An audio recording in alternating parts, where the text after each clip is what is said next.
E aí, meus amigos, tudo bem? Que bom que vocês estão de volta. Para quem não me conhece, meu nome é Roberto Cardoso, seja muito bem-vindo, muito bem-vinda, tá bom? Hoje eu estou gravando num lugar diferente porque eu gravando em casa, sempre com iluminação ligada, aquela luz forte na casa já estava doendo meu olho. Então eu falei, vamos fazer diferente, vamos gravar num lugar com luz natural, né? Eu vim aqui para um parque e vou gravar aqui. Eu queria logo falar o seguinte, antes de vocês se assustarem. Todas as cotas são sociais. Porque sempre que eu faço um vídeo falando de racismo, falando de desigualdade no Brasil, vem aquela ladainha. Eu sou contra a cota para negro porque não é a cor de pele que define, eu sou a favor de cotas sociais, só deviam existir cotas sociais. Bom, só existem cotas sociais mesmo, então vocês são a favor, certo? Porque todas as cotas são sociais e eu vou explicar por quê. Mas antes deixa eu explicar por que precisa ter cotas. O Brasil é um país, gente, que decidiu que como país ele seria racista. Ele decidiu através de leis construir uma sociedade baseada no racismo, baseada na crença de que existem raças superiores e que existem raças inferiores. E eu não estou falando isso de opinião, eu vou te provar. Tem os outros vídeos aqui que sabe que vocês podem assistir quando vocês quiserem, mas vocês só assistem o último, né? Então eu vou fazer um resumo para vocês. Desde que o Brasil tinha escravidão, que o negro sequer é considerado ser humano. Durante esse período, a legislação brasileira considerava os escravos como bem semovente. Você sabe o que é um bem semovente? Bem semovente é um termo jurídico que a lei usa para definir gado, cavalo, esses tipos de animais são considerados bens semoventes. E o escravo era considerado um bem semovente. Ele era realmente visto como não humano, como inferior. Acreditem vocês ou não, para a lei brasileira, o escravo não era considerado humano. Por isso que ele podia ser comprado, vendido, até hipotecado, entendeu? Em 1823, o Brasil tinha acabado de ficar independente em 1822, a sociedade brasileira tomou um susto, porque o Haiti ficou independente e lá, o que aconteceu? Ao mesmo tempo que eles ficaram independentes, eles aboliram a escravidão, o trabalho escravo. Consequência, com uma maioria de negros no país, os negros tomaram o poder e a minoria branca teve que se sujeitar a ser governada por negros. O pessoal daqui ficou horrorizado, falou, isso aqui não vai poder acontecer nunca. Então, desde o Império, que está sendo construída uma sociedade em que os negros jamais teriam oportunidade de ter posições de destaque. Primeira coisa que eles fizeram, 1838, foi feita uma reforma do ensino no Rio de Janeiro, uma lei que era estadual, mas que depois foi copiada por vários estados, proibindo negros, livres ou libertos, de terem acesso à educação. A educação era um direito de todo brasileiro. Então isso já excluía os escravos, porque os escravos na maioria eram africanos, né? Eles estavam vindos da África. Mas eles eram escravos, eles não poderiam estudar de qualquer jeito. Mesmo depois que eles ficassem livres, eles não eram brasileiros, então eles não poderiam estudar. Mas, se você fosse livre, se você tivesse comprado ou se você tivesse recebido a carta de alforria e o seu filho, que já nasceria livre, liberto ou livre, você era proibido de frequentar a escola. Isso eu acho que você não sabe, né? Isso é de 1838. Mais do que isso, em 1850, o governo federal, que ainda era o imperador, né, fez a lei de terras. Por quê? Porque antigamente, durante o Império, todas as terras do país eram de propriedade do imperador. E ele fazia o que ele bem queria com essas terras. Normalmente ele cedia em sesmaria, que chamava na época, né, que era um processo de concessão de terra. Ou então você simplesmente ocupava uma terra, você chegava lá e falava, estou ocupando aquela terra, e ele te dava o título. Ele fazia como ele quisesse. A partir da lei de terras, você só era considerado proprietário da terra se você tivesse um título de compra. Isso foi feito por quê? Porque você, a partir daí, você podia invadir qualquer quilombo, dizer que eles estavam ilegalmente naquela terra, matar quem você quisesse, o exército entrava para isso, e matava todo mundo, expulsava e tomava a terra de volta. Se você acha que isso foi em 1850 e que isso não tem consequência hoje, eu te faço um desafio. Domingo de manhã, acorda mais cedo, liga a sua televisão e assiste o Globo Rural. No Globo Rural tem uma partezinha lá que eles tiram dúvidas dos agricultores. Você pode mandar sua dúvida para lá se você quiser. Te desafio a você ver uma dúvida de um agricultor negro. Os agricultores, os donos de terras nesse país até hoje não são negros. Você pode ver, assista quantos domingos você quiser. Você não vê um dono de terra negro tirando uma dúvida lá. Você não conhece ninguém de idade assim, ó. Eu tenho um avô que tem um sítiozinho no interior. Não tem. Eles foram impedidos de ter acesso à terra. Mas mais do que isso, fizeram também a lei da vadiagem, que tornava a capoeira ilegal, tornava o samba ilegal. Então bastava você não ter emprego, você está procurando emprego, está andando de lá para cá, você não tinha endereço fixo porque você morava na rua, porque você foi expulso da sua terra, você poderia ser preso por vadiagem. Jogar capoeira era considerado vadiagem. Você ia preso para esses presídios que nós temos até hoje, que não são para corrigir ninguém, é para a pessoa morrer lá dentro. Você está entendendo a gravidade da situação? São decisões de governo. Mas mais do que isso, quando a gente foi chegando perto do fim da escravidão, olha a crueldade. Como os outros países já estavam todos abolindo o trabalho escravo, o Brasil foi o último, mas assim, foi de longe o último. O Chile aboliu em 1823, o Haiti em 1823. A Argentina foi um dos últimos, sabe quando foi? 1856. O Brasil ainda ficou mais 30 anos nessa história, até 1888. Então já tinha acabado na América e todo mundo sabia que vai acabar também. Eles fizeram a lei do ventre livre e a lei do sexagenário, por quê? Porque como eu não ia mais usar aquelas pessoas, eu não ia usar um bebê escravo hoje, né? Porque ele ia ser livre mais cedo ou mais tarde. Então era para tirar a obrigação do fazendeiro de ter que alimentar aquela criança. O governo ia lá, tomava aquela criança, tirava das famílias, levava para casas onde a condição de cuidado era tão ruim que 80% morria antes de 1 ano, mas livrava esse peso do fazendeiro. E a lei do sexagenário é a mesma coisa, eu não quero cuidar de um velho que não consegue trabalhar, um velho doente. Então você abria a porteira, jogava na rua e falava, ó, você está livre, para o cara morrer na rua e não me dar mais despesa. O Brasil fez isso. E em 1890, ele decidiu que com tanto negro solto, o que a gente precisava? Branquear a população, porque os negros eram incapazes, eram inferior, precisava trazer branco europeu. E o Brasil fez uma lei de imigração em 1890, facilitando a imigração de europeus e proibindo a imigração de africanos e de asiáticos. Foram proibidos por lei de vir para cá. E essa lei trouxe realmente alguns europeus para cá, para branquear o país, só que os fazendeiros brasileiros estavam acostumados a tratar com escravos. Eles não sabiam tratar com trabalhador livre. Então eles foram muito maltratados, sofreram, e os governos de lá falaram assim, ó, não, nós não vamos deixar mais ninguém para ir não, se é para ser tratado desse jeito, não vai ninguém colonizar o Brasil não. Aí o que a gente faz? Porque nós temos que embranquecer o país e os caras não estão querendo vir para cá. Aí em 1911 fizeram outra lei e essa escancarava de vez. O europeu que quisesse vir para cá recebia alimento, transporte primeiro, de lá até aqui, passagem de segunda ou de terceira classe, recebia alimentação, recebia roupa, recebia médico, recebia medicamento. Ele era levado para um assentamento onde iam construir casas para eles. Ele recebia terra, ele recebia material agrícola, ele recebia semente. Tudo ou dado ou a preço de custo, entendeu? Coisas que os negros nunca tiveram do governo brasileiro. E mais, se o estrangeiro casasse com brasileira, ele ganhava terra. Por quê? Porque era para clarear o país. A gente se orgulha de ser um país miscigenado, né? Mas ninguém te conta que essa miscigenação, grande parte, é decorrência de estupro, porque as escravas eram estupradas sempre, rotineiramente, nas senzalas, e depois porque o governo forçou o cruzamento de europeus com brasileiros para clarear a população. Então é parte de um projeto essa miscigenação, não é uma vocação que o Brasil tem, é um projeto porque o negro era indesejável, queria apagar o negro da sociedade brasileira. Para você ter uma ideia, em 1911, no ano dessa lei, foi feito em Londres um congresso internacional das raças. Racismo, gente, era estudado em faculdade de medicina. As pessoas tinham convicção de que o negro era inferior. E o deputado João Batista de Lacerda, nesse Congresso Internacional das Raças, ele afirmou, em no máximo 100 anos, o Brasil vai ser um país totalmente branco. E ele dizia isso porque as condições que os negros estavam vivendo, eles não iam durar muito tempo, e a importação de brancos ia fazer o Brasil logo ser um país branco. O negro ia desaparecer, ele ia clarear gradualmente e no final ele ia desaparecer.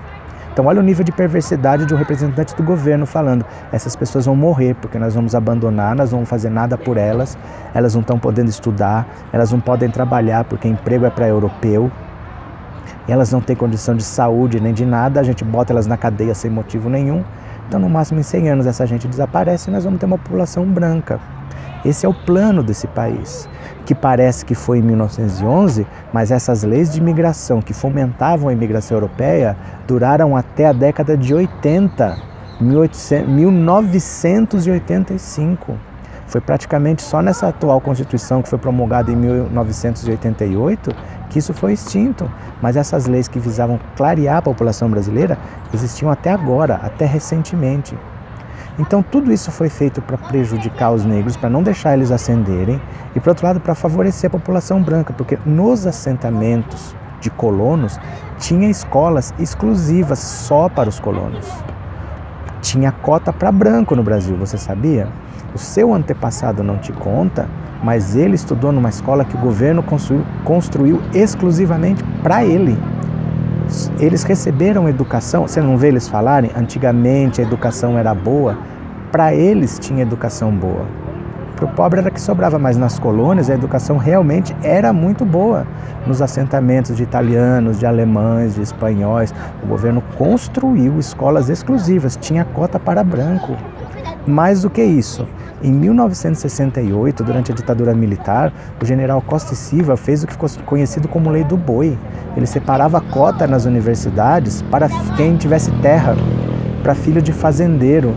Então você veja, você tinha negros proibidos de estudar, sem chance de ascensão, e para quem tinha terra, você dava vaga na universidade. Ninguém nunca foi contra. Você sabe por que essa lei caiu? Porque as outras categorias, por exemplo, o advogado falou, você tem cota para o filho de fazendeiro? Por que não tem cota para o filho do advogado? Tanta gente queria essa mamata que quando veio a nova Constituição isso acabou. Não tinha como manter. Mas não porque as pessoas consideravam errado. Ninguém falava, somos todos humanos, nós não devemos ter cotas para brancos. Ninguém nunca reclamou de ter. As pessoas reclamavam de não participar da cota. Mas mais do que isso, somado a isso tudo, gente, nós temos um cenário em que você tinha o negro proibido de estudar, o negro sem oportunidade de trabalho, marginalizado, morando na favela, e o branco sendo fomentado com escola exclusiva para eles. Só em 2011 nós conseguimos aprovar políticas afirmativas que garantiam algum acesso dos negros à universidade. Porque não é simplesmente porque ele é pobre, é porque ele foi discriminado por ser negro. A lei falava, o negro é proibido de estudar. O Estado brasileiro proibiu os negros de estudar e de se inserir na sociedade, para não acontecer aqui o que aconteceu no Haiti. Você entende a diferença? E o pior de tudo é que, como eu disse no começo, só existem cotas sociais. Porque para você entrar no sistema de cota, primeiro, você tem que ter vindo de escola pública. A lei diz exatamente isso. As universidades de ensino têm que separar 50% das vagas para quem vem de escola pública. Dessa metade de 50% que vem de escola pública, você tem que dividir metade para quem tem baixa renda, abaixo de 1,5 salário por pessoa, e a outra metade para quem está acima de 1,5 salário mínimo. Então, assim, dentro de quem vem de escola pública, você também separa uma parte para quem vem de baixa renda. E só depois é que você, dessas vagas, você separa para quem é negro, para quem é indígena, para quem... Você pode escolher as outras categorias depois, de acordo com o IBGE. Então, por exemplo, se aqui tiver 30% de negros, segundo o IBGE, no mínimo 30% dessas vagas, que já são para quem vem de escola pública, que já são para quem vem de baixa renda, aí você vai reservar 30% para quem é negro. E também para quem é indígena, para as outras categorias. Mas olha só, o Brasil é um país tão racista que a gente acha que a gente está sendo justo se a gente falar que a gente é cota para negro. Mas você não vê as pessoas falando que são contra cotas para indígenas, você não vê as pessoas falando que são contra cotas para deficiente físico, você não vê as pessoas falando que são contra cotas para quem é de baixa renda. Por que a gente só é contra cota para negro? Olha que disparate, porque em 2018, essa lei foi aprovada em 2011 e entrou em vigor em 2012. Só em 2018, na Faculdade de Medicina da USP, entrou uma única, pela primeira vez na história, foi a primeira estudante negra a entrar no curso de medicina por cotas. A primeira vez, desde que a lei foi aprovada, um único caso, mas as pessoas são contra as cotas para negros. Porque o cara de classe média, que coloca o filho numa boa escola de aplicação dessas de universidades públicas que tem, ele entra pelo sistema de cotas. Você vai numa universidade em que metade dos alunos lá são cotistas e vê quantos são negros. Muitos entraram como por ter vindo de escola pública, mas são essas escolas públicas que são boas, que são só gente rica que frequenta, porque são escolas ligadas a universidades, outras são escola pública, mas tem renda alta. Então, se você quiser realmente fazer justiça, você não pode falar só por quem vem de escola pública, porque tem escolas públicas que são de elite. E você também tem gente de baixa renda que não consegue ter acesso a isso. Então, a lei ela é muito justa. Ela separa, você tem que vir de escola pública e você tem que ter a baixa renda, e só aí você pode dizer que você é negro. Então, às vezes, você tem uma sala de 50, tem 2 negros que entraram por cotas ali. Mas a população é contra cotas para negros, não é contra cota para quem vem de escola pública, não é contra cota para indígena. Sabe o que é pior? É que a gente explica isso tudo direitinho, a pessoa entende e ela vira para você e fala: ah, mas eu sou contra. Não te dá um dado, não te dá um argumento, não te dá uma pesquisa. Tem gente que fala assim, isso abaixa o nível da universidade. Por quê? Por que baixa o nível da universidade se a prova é a mesma? A prova é a mesma. A única diferença é que essas vagas aqui são para essas pessoas, mas ele tem que passar pela prova. Se ele tirar uma nota que não qualifica, ele não entra do mesmo jeito. Ele não é dado a vaga. Sabe, eu já ouvi gente falando assim, minha filha perdeu essa vaga por causa dessas cotas. Quem disse que a vaga era dela? A gente só perde o que a gente tem. Quem disse que essa vaga era dela? Como eu posso dizer que perdeu a vaga por causa desse sistema de cotas? Você está entendendo? Então, assim, nós temos muitas vezes que deixar o nosso racismo de lado e entender assim, o nosso país é injusto. O nosso país como nação é injusto. A base de construção desse país foi racista para excluir essas pessoas, porque elas eram consideradas inferiores. Nós não queríamos aqui negros, nós não queríamos aqui gente inferior, gente com menos capacidade.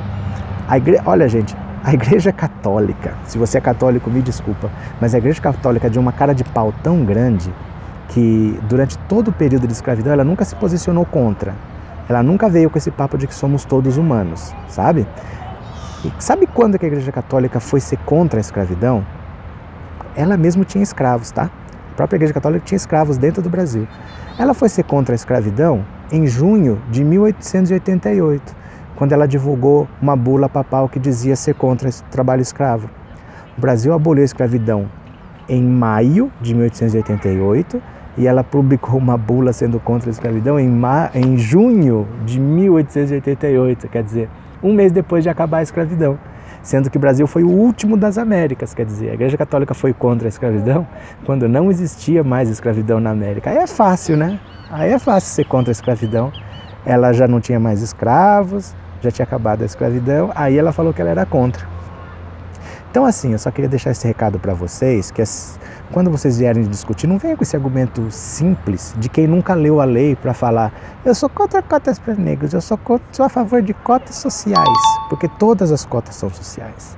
Você tem que vir de escola pública. Se você não vier de escola pública, não existe cota para você. Não importa a sua renda, não importa a sua cor, você tem que ter vindo de escola pública para começar. Desses que vêm de escola pública, tem que vir de baixa renda para você aí poder dizer que você é negro e você quer a sua cota de negro. Mas tem que vir de escola pública e tem que ter baixa renda. Então, por favor, não digam mais que você é contra cotas raciais, que você é a favor de cotas sociais, porque todas as cotas são sociais e os motivos são esses que eu já expliquei.